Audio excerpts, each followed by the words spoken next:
High! সেদিন একটা জন্মদিন বাড়ি ছিল। তো সেখানে কি খেলাম চলো তোমাদের সাথে শেয়ার করি। প্রথমে খেয়েছিলাম কফি। কফিটা কিন্তু বেশ ভালো খেতে ছিল।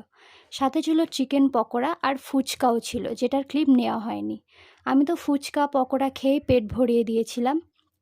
এরপর আসি মেন কোর্সে। মেনুটা পজ করে দেখে নিও।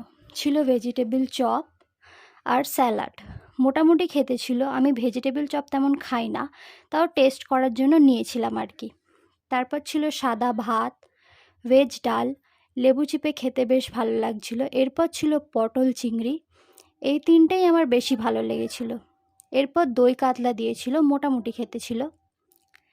তারপর এলো ফ্রাইড রাইস আর চিকেন কষা। স্যালাড দিয়ে খেলাম। চিকেনটা মিষ্টি মিষ্টি হয়েছিল বলে আমার অতটা ভালো লাগেনি। এরপর ছিল আমের চাটনি, পাঁপড় আর পায়েস। পায়েসটাও খুবই ভালো ছিল খেতে। আর শেষ পাতে ছিল রসগোল্লা, আইসক্রিম আর জোয়ান। ভিডিওটা ভালো লাগলে অবশ্যই লাইক, শেয়ার, সাবস্ক্রাইব করে দিও। দেখা হচ্ছে পরের ভিডিওতে।